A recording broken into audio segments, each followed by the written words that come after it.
Hello and welcome. This is Tigray Television English Program Service coming to you live from Tigray. Health professionals in Tigray say they are enduring unspeakable challenges as they are forced to work in the absence of medical supplies and without getting any salary for almost 2 years now. Our reporter Aragawi Mikhail has visited Kasich Asfau Health Center in Tigray to observe the current situation of health professionals.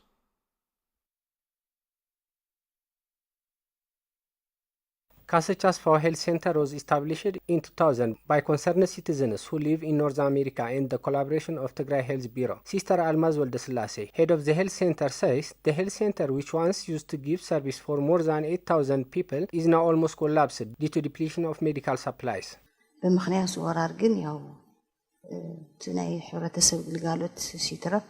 Due to the war on Tigray, we haven't been able to give services for the community as we haven't been getting any medical supplies. Women and children are not getting the services they need from this health center due to lack of medical supplies. Newborn children are not getting any vaccination. Pregnant mothers are not getting any checkups. And the health center is depleted of medical supplies to treat communicable diseases. On top of this, there is hunger in the community due to the blockade of basics and termination of basic services. So it is unlikely to expect healthy pregnancy and healthy child out of this. And all this is very challenging for the health professionals. Sister Almaz also says the burden that health professionals are enduring as part of the society is too heavy, that resulted in days of a colic. I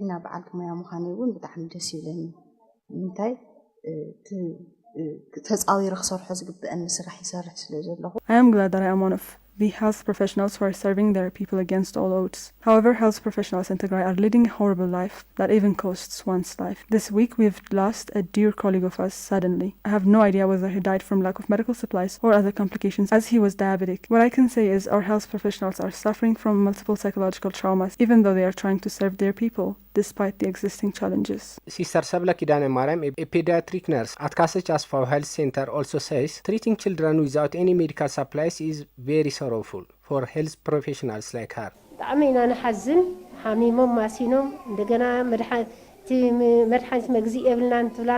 Whenever we receive a sick child in a desperate condition and without any medication to help them, we feel very sorry. Also, writing a prescription for a private pharmacy to a mother who isn't even able to feed her own child is very painful. On top of that, we're working without getting any salary for almost 2 years now, so our situation is very devastating. Sister Almaz expresses her gratitude for the medicines that are starting to trickle into Tigray and hopes for more to arrive soon.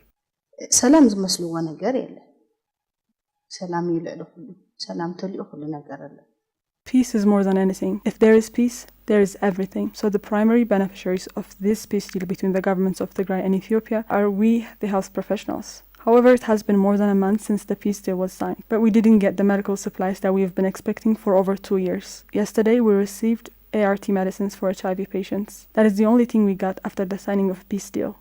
So this is a good start, and I hope other medicines will arrive soon. It has been almost 2 months since a peace deal was signed between the governments of Tigray and Ethiopia, but the amount of medical supplies that are trickling into Tigray are not matching the need on the ground. Pensioners among the vulnerable groups of the society in Tigray continue to lead a miserable life due to the ongoing brutal siege placed for more than 2 years now. Our reporter Haile Gabru spoke with Khandahafti Barha, a woman who used to make a living depending on her husband's monthly pension for many years, but now the entire family falls under risky conditions due to the continued siege on essentials indispensable for life. Let's take a look. Even though the Pretoria Peace Agreement brought a glimmer of hope for hundreds of thousands of people who had been engaged under pension scheme contribution for years, still they are forced to lose precious lives due to lack of food and medication on a daily basis. And Hafti Barha, a woman who suffers from nerve problems, says she has lost her beloved husband, Nugus Ganai, due to hypertension a year ago, leaving the entire family in dark. My husband was a pensioner. We used to make a living that depended on income. Now I've got a throat ache following his death. Currently, I'm responsible for 6 family members, having nothing to feed them. He passed away due to lack of medication a year ago. On top of this, I'm off work with a nerve problem on my face and leg. This is also my daughter with a hearing impairment. The whole family is at risk. Barha Mellis, and the Haftis stepson also speaks about the current condition of his family members as follows. This house belongs to Nugus Gnai, the deceased father due to hypertension before a year. He used to feed himself and his family members using his pension fee. Following his death, the entire family is now on the verge of death. They also expressed their delight regarding the peace deal signed in Pretoria, South Africa, and called on the international community to firmly work for its de-implementation on the ground.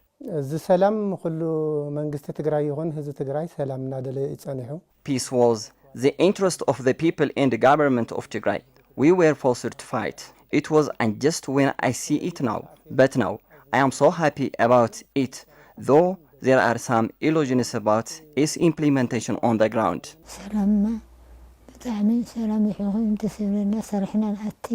Peace is commendable. Now we've got relief. Our children were experiencing panic every time they heard a strange sound. Peace is really priceless. Besides, services must be restored. People could help each other if basic services could be restored in Tigray soon. Governor Michael Nugusa, a chairperson of Maqala City Pensioners Association, says over 40 days into the agreement, his members are still continue to suffer due to lack of food and medication. For 2 years, we don't have this pension already blocked, so our members are suffering from many diseases, hunger, and a lot of them are also, they lose their life. Still now, before a week, we have 2 to 3 persons died because of this lack of money, medicine, and food also. Therefore, this peace agreement, we are hoping that will be relieved and we can get money so that the problem we have faced will be reduced. Tesfai Makonnen, legal service head of the association, added that, except the entry of limited humanitarian aid into the region, improvements with respect to the restoration of basic services like that of telecommunication and banking have not yet seen on the ground. He also called on the international community to keep helping for those in desperate need. Except the ceasefire, the other situations are not progressive. They are not progressive. By delivering medicines, the food, and other services, for instance, telephone, bank services, and others are still yet. They are not comes in effect. So the world community, the world governments or states should influence to practicable the agreement. When I came to the situation of the pensioners in Maqala, they are in problem because of lack of medicine, lack of food, and because of this, there is problems. These stability are occurred here in the pensioners practically. So the problem should solve according to their agreement. ICRC says hunger is everywhere in Tigray, stating water, electricity, and medicines are in short supply. International Committee of the Red Cross adds it has delivered the first big convoy of trucks carrying food and medicine to Tigray following the truce, and it adds food, and it could witness immense harm caused by the devastating war in Tigray. Abraha Gabriel has more. International Committee of the Red Cross said on Friday that it could witness immense harm that the long months conflict caused in Tigray when it delivered the first big convoy of trucks to Tigray. According to the report by the International Committee of the Red Cross, hunger is everywhere in Tigray, and water, electricity, and medicines are in short supply in the region. The International Committee of the Red Cross spoke with witnesses who gave their harrowing testimonies on the crisis in Tigray. One IDP who was displaced twice from Adugushu, Western Tigray, told the International Committee of the Red Cross that there was no way she hasn't gone to hide with her children.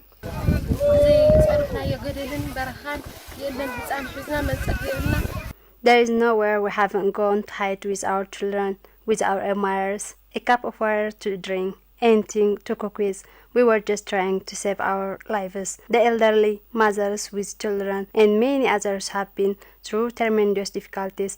Many have died. International Committee of Red Cross also spoke to Salamawit Geramascal, a clinical nurse who is now acting director of the primary healthcare center in Adidaro, found out that the healthcare center has been burnt and no equipment or medicine have been left in it. We can't find anything in these burned out buildings. In the maternity service, we don't even have a cot or a family planning kit. And even in the outpatient department, there is nothing, no shelves, no cleaning materials. There is so much we don't have. From what we have received and for future continued support, we don't have a coach in the delivery room. There is no oxygen because there is no electricity. So other support is needed. These are the most urgent needs. Another nurse in the healthcare center in Adidaro, Gavramadan Berha, whom the International Committee of Red Cross spoke with, also witnessed that children are in danger as the healthcare center does not have food to help the malnourished ones.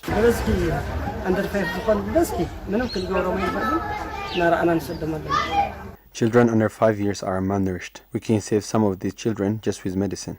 They need food, and we haven't received food yet. We give the children medicine now, and they came back the second day in worse condition. We know what is happening to them, but we can't do anything about it. Children are in danger. International Committee of the Red Cross team leader Alexander Sultan Khan says healthcare needs are among the top priorities of the International Committee of the Red Cross, both among the communities and the IDPs. And he is hopeful that things on the ground will be permissive to work on ensuring that all the communities, including those hard to reach, are supported. Certainly one of our priorities, the food, we've heard not only among the host community but also the IDPs. We will be also supporting these populations with the food that we will be distributing in the next few weeks. We are hopeful that the parties will allow us also to reach some of the more hard-to-reach areas where we were providing assistance before the re-escalation of the conflict, so that these populations who are not currently cut off from all humanitarian assistance will also be able to be assisted. So this is what we're going to be working on in the next few weeks, ensuring that all the communities, including in the hard-to-reach areas, are supported. A loan for the procurement of 26 aircrafts by Ethiopian Airlines is on the pipeline as the Export-Import Bank of the United States, EXIM, reconsiders deal after previous delay of loan due to the war on Tigray. The airlines plan to procure 26 planes from Boeing until end of 2025. And now EXIM, according to the CEO of the airlines, Ms. Fintaso, has begun permit processes and is set to come to a decision in the coming week. The loan is facing scrutiny from many, including U.S. Congressman Brad Sherman, who says the bank should delay the loan of the Ethiopian Airlines until Ethiopia fully implements its commitments under the peace deal made with the government of Tigray. The Ethiopian Airlines has been accused of transporting weapons between Ethiopia and Eritrea since the onset of war.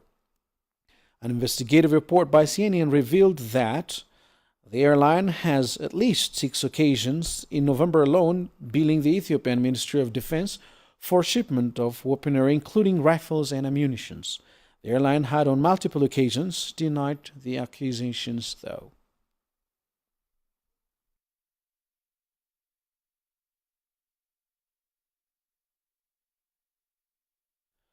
Wives and loved ones of the former Tigray NDF members say the recent report published by Washington Post on December the 4th, 2022, regarding the prison camp execution leaves thousands of wives and children traumatized in Tigray. Haile Gabru has more on this.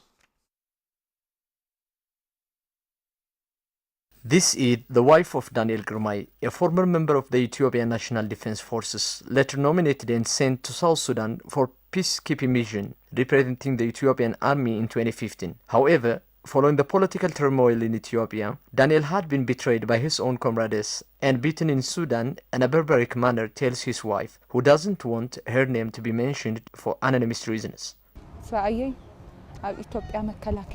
My husband served in the ENDF for so many years. He also went to Sudan for peacekeeping mission on behalf of his country and stayed there for so many years. Unfortunately, on February 2021, we learned from the media that he was beaten and lost his teeth because of his ethnicity. They were threatening and torturing me to ask my husband to come and surrender. It's a lot. I can't even describe it. My son is also a victim. They were trying to make him a hostage, but they failed. Both of them have expressed their happiness about the Pretoria Peace Accord, even though the recent reports coming out from the international media outlets are something awful and disturbing, for they don't know the fate of their husbands and other fellow former Tigrayan Ethiopian National Defense Force members who had been detained in Ethiopia 2 years ago. ጉዳይ ሰላም ብጣዕሚ ደስ ይልና እዩ ቀደም እውን ህዝቢ ትግራይ ሰላም እዩ ዝደሊ I'm so happy and relieved about the signed peace agreement. It was in the interest of Tigrayan people, and we want this suffering to come to end. ሰላም ሰላም እዩ ሰላም ማለት በቃ እንኳን ንወዲ ሰብ ንፍጡር ንአትክልት ንእንስሳት እውን የድል እዩ Everybody needs peace, even the plants and animals. As a Tigrayan and a victim, I'm the happiest of all about the signed peace agreement, and nothing can be compared to peace, and it's accepted. This is also the other victim of arbitrary arrests carried out against former Tigrayan ANDF members due to their ethnicity, though her husband was serving his country for so long with the utmost dedication. በዓል ገዛይ እስረኛ እዩ ያው ንሃገሩ ኢለገልግል ነይሩ ልዕሊ 20 ዓመት ተገልግል እዩ My husband is imprisoned by the country he served for 20 years. They've always put their country first, but because of his ethnicity, he was imprisoned starting from October 2020, so it's been 2 years since I last heard from him. They also called on the international community to firmly work on the proper implementation of the cessation of hostilities signed between the Tigray and Ethiopian governments to end the 2-year horrific war in Tigray and release the prisoners of conscience, mainly Tigrayan former ANDF members who had been detained due to their ethnic adherence all over Ethiopia. ብበዓል ገዛይ ብቻ ዘይኮነሲ ዞም ኩሎም ተጋሩ ብብሔሮም ብመንነቶም እዚ ኩላ ችግር ገጢምዎም ዘሎ I want not only former Tigrayan ENDF members to be freed, but everyone who is a victim of racism. The government should seek apology and help in bringing their normal lives back. መጀመርያ ሰላም ዝተሰምዐ ከም ሓንቲ ትግራዊቲ ናይ ተጸገም ሰለባ ከምቱ ምዃነ እውን ልዕሊ ኩሉ ኣነ የተሓጒሰ ነይረ When we first heard about the agreement, I was so hopeful that my husband would be released and see him again. But after time, when I heard about the killings of 83 former ENDF Tigrayan members, it worried me thinking about my husband. He could be one of them. I can't sleep. The international community has to do something about it. We need them released. We're still waiting for the full implementation of the peace agreement. It is to be recalled that more than 17,000 former Tigrayan members of the Ethiopian National Defense Force are now under custody without speedy trial. And finally, a delay in the restoration of services in Tigray is taking a heavy toll on many, those who haven't heard from family members. Our reporters went to a bus station in Mekelle and met people who were traveling to areas bordering the Amhara region to make phone calls and also sending letters through people to loved ones inside Tigray. Salome Tigrai has more.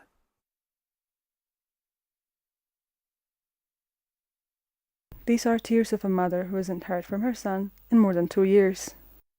Ma'aza Halafum comes from a small vicinity of Haik Mashal in the district of Atzbi in eastern Tigray. We met Ma'aza at a bus station in Mekelle, trying to go to an area in southern Tigray, bordering the Amhara region. She was told she could get a cell phone signal there. Traveling all the way down there to try and contact her son in Saudi Arabia, who doesn't know who in the family is dead or alive. I came from Haik Mashal.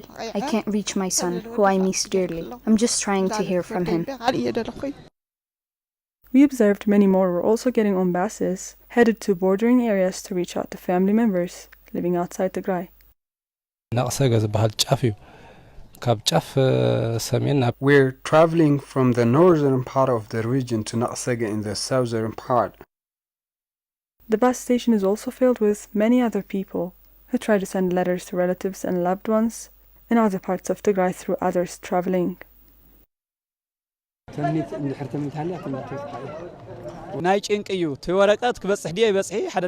I don't know whether the letter will reach her or not. I am just doing this out of desperation. A peace deal signed in early November promised restoration of basic services to Tigray, but services including telecommunication and banking are yet to be restored in most parts of the region, including the capital Mekelle. Thank you very much for watching. That's it for this edition. Bye for now.